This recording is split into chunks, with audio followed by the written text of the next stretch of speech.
Hello everyone, thanks for stopping by. My name is Jim Falk and I'm with trailgear.org. Today I'm going to show you a cooking system that I put together. It consists of your stove, your cooking pot, your pot stand, and your canteen.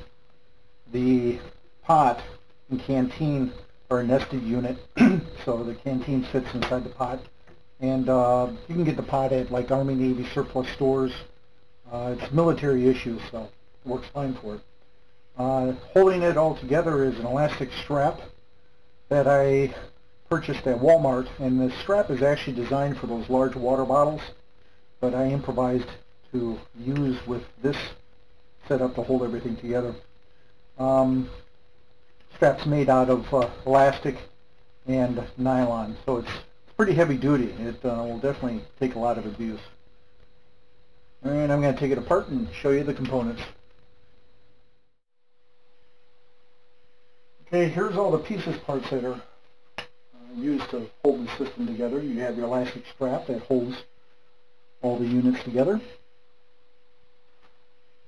You have your military grade canteen that fits perfectly inside the cooking pot. It nests in there for transport and storage. You have your military grade cooking pot. And inside the cooking pot I always keep an extra piece of tin foil to use as a lid over the top of the pot when cooking. And the stove is an Altoids can with a couple wicks pushing through the top. I'll show you that in a second. And for a pot stand, what I use is a hollow piece of copper tubing with a couple of clothes hangers bent over, so it's adjustable. And then what you do is you pinch down the copper tubing to secure the legs inside the tubing so they don't fall out. And it makes a nice and simple pot stand. Put it over the stove and put your cooking pot on top. Works really well. Now, the stove is an Altoids can, which I've punctured a couple holes in the top and threaded a couple of lamp wicks through it. You can also use 100% cotton shoestrings as your wicks, but these are your typical lamp wicks that you would use in an oil lamp. I also have an extra wick in the inside. Now, I like wick burning stoves because they're very fuel efficient. A lot of people complain because they say, well, I can't boil water in 4 minutes. Well, with a wick burning stove, I can get 2 cups of water to boil with this setup in 10 minutes. And after it's done boiling, you can blow the wicks out, and whatever fuel is left, you can pour back into your fuel bottle and save. These are very fuel efficient stoves. The stove is also dual purpose. You can use it as a wick burning stove, or you could also use it as an open burner. Just use the inside tin and put your stand over it and light it and put your cooking pot, and then wrap some tin foil around it as a windscreen. But the way I like to use them is with a wick. And with wick burning stoves, oh, just a note, I had this laying in my garage and I found that it perfectly fit inside. But if you don't have a piece of tin that will fit inside the Altoids can, you can use disposable aluminum cooking pans from the grocery store, and you can cut them down and you can bend and form them so that they will be like in a circular pattern. I mean, I use this one to form this one. And you just bend and fold until you get yourself a nice round. So these will also work as a good burning chamber. Now, a little explanation about wick burning stoves.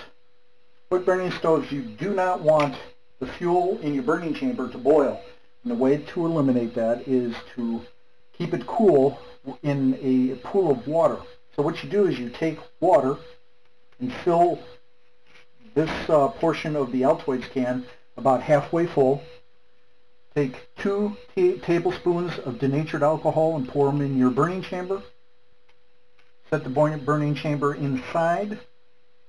Take your wicks and place them inside the burning chamber.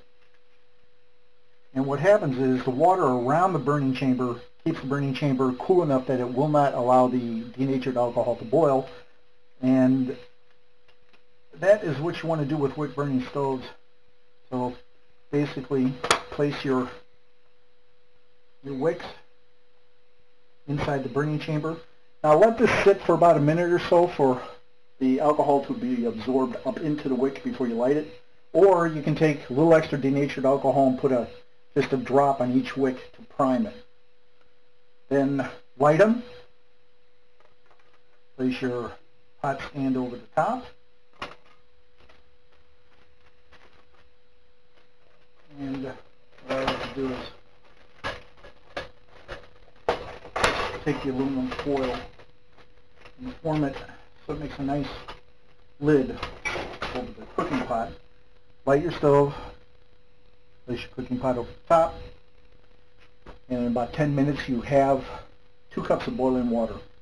Now if you make like ramen noodles and dehydrated food packs on the trail, you don't have to keep the stove going after you get boiled water. Get to the point where you have a nice rolling boil and blow the wicks out. And then what happens is the remaining fuel that's left over you can just pour back into your storage bottle and use for another cooking session. That's why I like wick burning stoves, because they're very fuel efficient.